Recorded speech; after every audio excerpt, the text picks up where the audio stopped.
So we begin with this assumption. This whole idea of having these movements, movement 1, movement 2, movement 3, 4, 5 different movements of what we call the praxis cycle, which I introduced last week. The whole idea here is that we're using this as a process to discern what we ought to do, right? What is God doing in the world, and how are we supposed to participate with what God is doing in the world? This is a practical theology process, you might call, or practical theology method. It begins with a really simple assumption, but a profound assumption. And the assumption is this, is that God's Spirit is at work in the world. God is present, God is active. And because the church, because God's people are called to participate with all the things that God is doing in our neighborhoods and in the world around us, because of that, it means that one of our jobs is to figure out, discern where is God at work, and then discern how is it that God is inviting us with our particular gift sets and our unique personality, our unique place in the world. How is it that we're supposed to participate with what God is doing? So that's what this is all about. Orlando Costas, who is one of my favorite authors within my field of study, missiology, he begins with his whole theological reflection. He begins with the assertion that context is the stage where all comprehension takes place. There is, therefore, according to Orlando Costas, and I agree with this, he says there is no timeless or non-spatially related knowledge.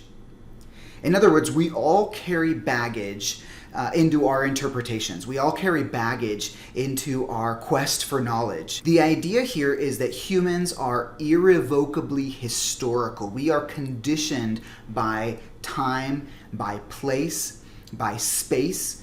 It means that our observations of the world are never straightforward, and they're never unbiased. The way that we understand the world, the way that we perceive the world, it arises and it's shaped by our context, our families, the societies in which we live, the cultural experiences that we've shared in our community.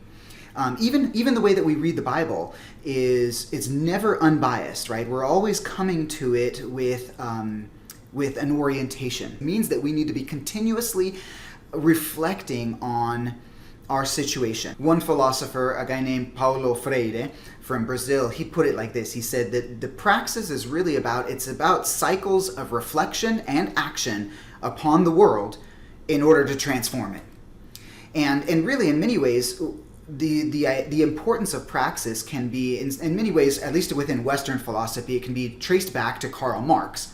And Karl Marx was one of the philosophers in Western philosophy who reintroduced the centrality of praxis as a way of knowing. He reminded us of something that Aristotle had told us long before, but that true knowledge is about doing, true knowledge is about experience, right? It cannot be separated from the things that we do and the things that we've experienced. Now, we've often thought that it could in Western philosophy. In fact, the whole idea of René Descartes, right? René Descartes, I think, therefore I am. The whole idea behind that is that somehow we can separate our brain and our thinking and our rationality from our body, from the things that we do, from our habits, from our ways of being in the world. And one of the things that Karl Marx said was, you can't do that. Right? If you are bourgeois, your bourgeois context is going to have an effect on the way that you see the world. And specifically for Marx, it was the way that you perceive economy, right, and the economics of your context. Or if you're proletariat, said Marx, you're influenced by the ideologies of the proletariat, right? You're influenced by the ideologies of your society, and you cannot get away from that. You cannot get away from it. You don't ever arrive at objective truth, because all knowledge is shaped by your context and your situations, or you might call it your situatedness. So all knowledge, all discernment is going to be provisional, right? It's going to be something that's ongoing. When we talk about theological reflection, when we speak of practical theology, this class falls within that realm of practical theology. When we talk about these things, the foundational assumption for me as a practical theologian is that we don't ever arrive, right? This is an ongoing discernment process. We never can say, look, we figured out the answer to, say, abortion or the problems of immigration. We've arrived at the answer for all times and all places. Absolutely not. And there's several reasons for that. Number one is that the Spirit of God is moving ahead of us. Right? The Spirit of God is constantly on the move, and we're trying to keep up. We're living this RV life, right? We're jumping in the car and we're following where the Spirit guides us. Number two, our context is always changing, right? I mean, I think we're more aware than ever before of the fact that our context can change in ways that we did not foresee coming. We're more aware now that, things can come at us that we did not see coming at all. And so we have to adapt, right? We're having to adjust. We're having to continue discerning. We discern because the Spirit is ahead. We discern because our contexts are changing. We discern because we ourselves are changing in the midst of all of these things that are happening around us. Our neighborhoods are shifting. Our communities are shifting.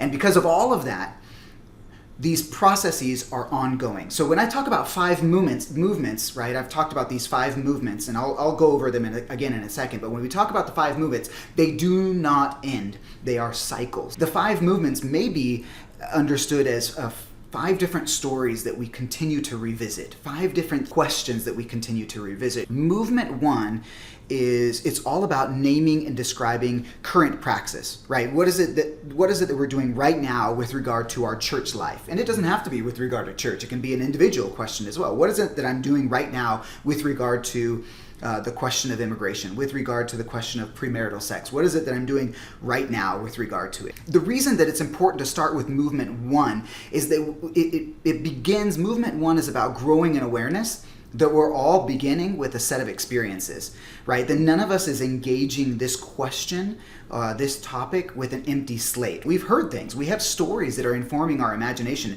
and those things we need to be aware of. The key here with movement 1 is that in these initial conversations about the church's praxis, there really does need to be some basic honesty about our situation and what we're doing, our practices, our beliefs. And that honesty is not always easy because there's often a tension between the things that we say that we believe and that say that we do and what we're actually doing.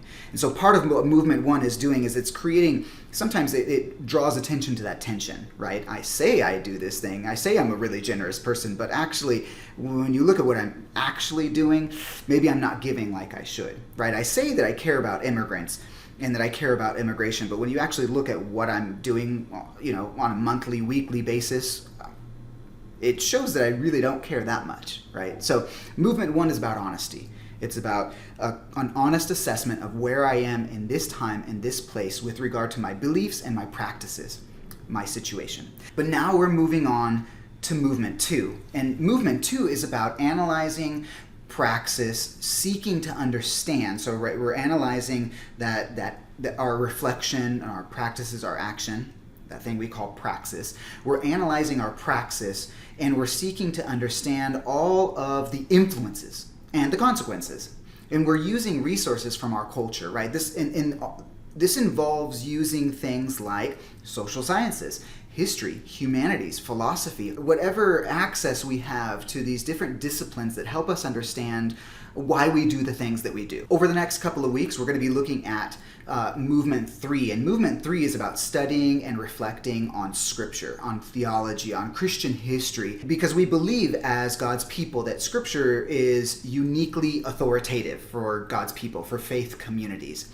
That the narratives of the Bible, that the prayers, the prophecies, the poetry, that these letters, they show us the ways that God has already spoken to and worked in specific places. For many centuries, Christians have, believers, followers of Jesus, have read these biblical texts and prayed to God and worked together in their communities and in their locations to understand these things. And from their lives and from their conversations, we have creeds, we have historical accounts, we have theological traditions. All of these are very important resources, right? They are resources that we can use for our discernment, use for reflecting on our practices. Movement 4 then is about simply recalling and discussing stories from our church, our specific community, and the personal lives that are related to the topic that's under discussion, right? Whatever your contemporary question happens to be. There are stories in every community that will raise awareness of our misunderstandings, maybe the ways that we have gone off track. Or we're also going to find narratives, stories that are powerful stories full of wisdom and faith. And all of those stories are important, again, because they continue to shape our reflection and our discernment. Right? And we need to be upfront about those stories. Movement 5, then, is about corporately discerning and shaping new praxis, right? By working and thinking through steps 1 through 4, movements 1 through 4, and then prayerfully thinking and discerning what we believe God may be calling us to with regard to new priorities, new practices with regard to, say, immigration or abortion or LGBTQI or women's rights or women's roles.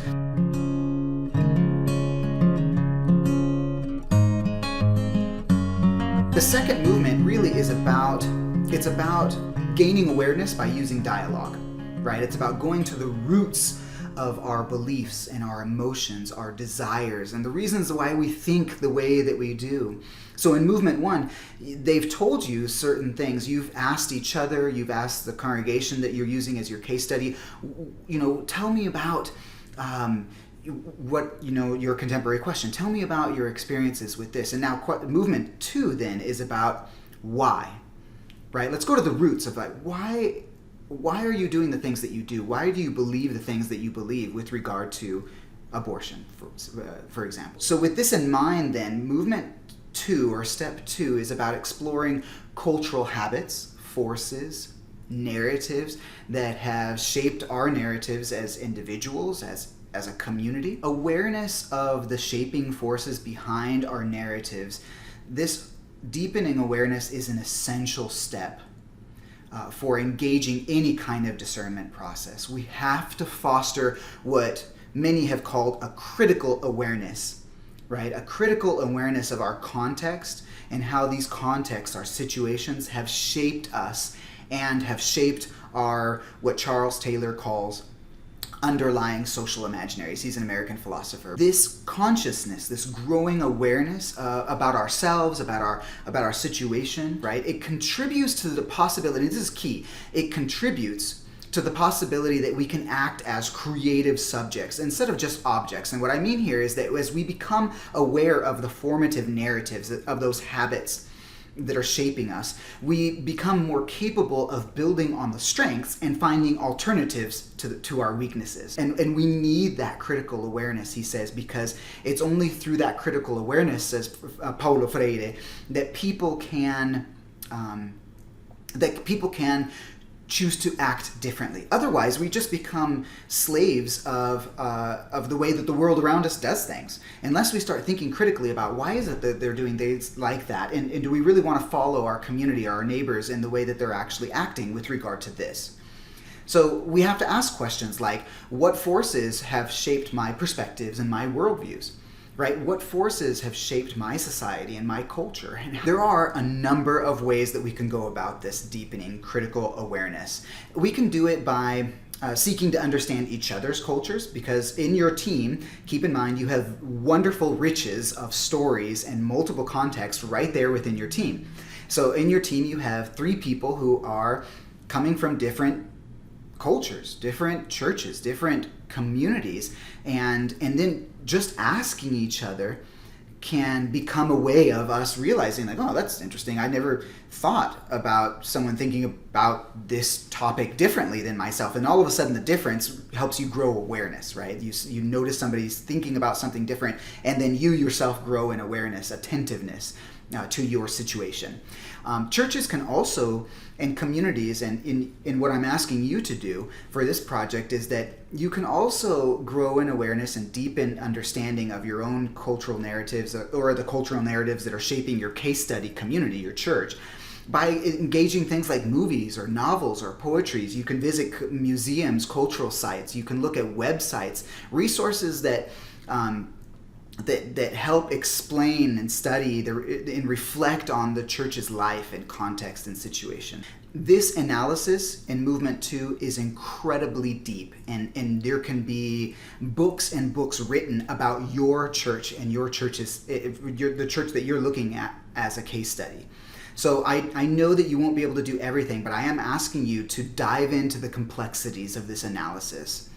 There are lessons from cultural anthropology that can help us understand each other. There are perspectives in organizational and leadership theory that can help clarify the dynamics. Like every other movement of this practical theology method, of this discernment method, the analysis is not just done once. It's something that's continuously revisited, right? We're constantly coming back to, well, why are we doing that? Right? Why is it that we read the Bible that way? Why is it that we're acting like this with regard to immigrants? Why is it that we're doing or not doing a certain thing? It's a continual work of disciples and of the church.